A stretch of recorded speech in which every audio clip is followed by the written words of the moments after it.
Africa is the only continent in the world where the people sing and dance and applaud those who impoverish them, who starve them, and who torture them. The misfortune of Africa is to have met France. End of quote.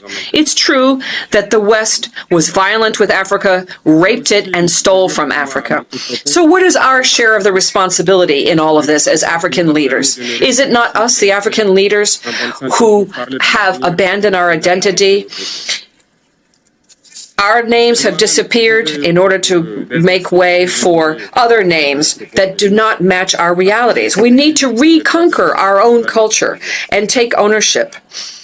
And that's why today people try to make us believe that our values and our attitudes are not natural and are not part of freedom. We Africans are today recognized in our dignity as people, in the sense of one person is equal to one person. The answer is no, above and beyond circumstances that have been set forth to put us to sleep, but rather to serve us. Sad is the African and Black continent, which is scientifically recognized as the very cradle of humanity and civilization, that has been placed under control and domination. Independent factions who have engaged in fratricidal wars and election-based democracy with biased aides, wars for terrorism which are maliciously fabricated and maintained, injected against us, especially in Mali, Burkina Faso, and Niger. Dominating us, that's what it's all about. Stepping on our necks, as was the case of the unfortunate George Floyd in the United States. Is that democracy? These are partisans of a special kind of liberty that is intellectually justified to justify barbarism against our peoples, fighting supposedly for dignity and sovereignty. And that's why we have decided to say no. No to all these so-called friends who want our so-called good or who threaten us with war, to impose their friendship. That's why we don't want the democracy sold to us by wolves in sheep's clothing. We need to provide adequate leadership for our people so they can seek their own happiness, for the full emancipation and true social progress for our people, be it economic, social, cultural, or security development. Third, the African people, generally speaking, and in the Sahel specifically, have discovered the chains of economic security, social, cultural alienation that have materialized in secret agreements with France, where they committed to break their true emancipation. This includes, amongst others, the colonial debt. We will not turn a blind eye to this and pay it while allowing our people to die of hunger or thirst or disease. Second, the issue of the currency, the franc CFA. This is called the franc of the French African colonies. This is not African property.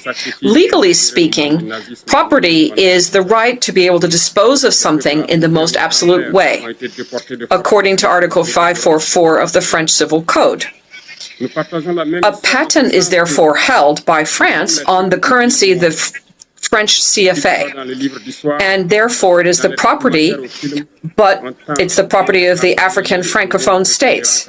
And what's amusing here is that the bills are produced by France for West Africa, and they're different from those of Central Africa, even though it's supposedly the same currency. The same document recognizes the French CFA by Decree 45 of the 26th December 1945. And it was signed, this legislation was signed by Charles de Gaulle, President of the temporary French government, René Plévin, Ministry of Finance, and Jacques Sousnel, the Minister of Colonies at the time.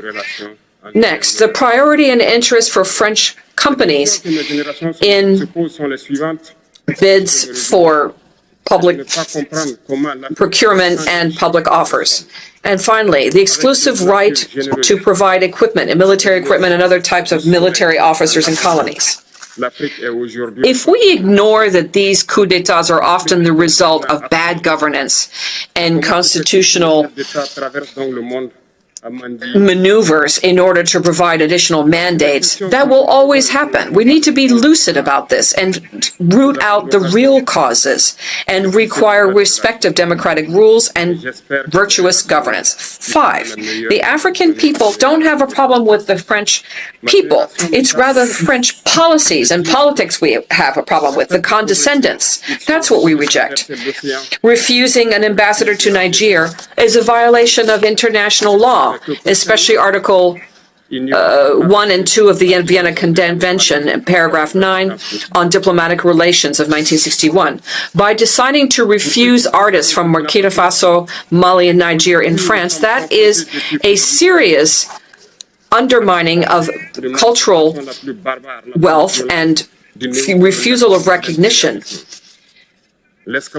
An artist is a psychic doctor, even at long distance. By declaring them, we do not want to have people unemployed, migrants and thieves and so forth in France. We do not want the looting, the cynical looting of our resources. What we want is a sincere recognition of our peoples throughout the world, which includes Burkina Faso, Mali, and Niger, that we should be accompanied in this difficult time on our path towards full emancipation with expression of dignity, honor, liberty, equality, prosperity, justice, and then, of course, peace. Given the situation currently in Burkina Faso, the Burkinabe government has implemented vigorous action to adopt a new development plan, the Action Plan for Stabilization and Development, with 4 main pillars of priorities. First, to fight terrorism and restore territorial integrity. Second, response to the humanitarian crisis. 3, restore the state and improve governance.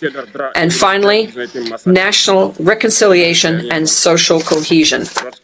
These efforts are geared to providing the Burkinabe population with better living conditions while commending our partners who have accompanied us. We heartily invite them, those who still have a doubt or who might be tempted by the false content of reports on what is happening, we invite them to accompany us with the following conditions.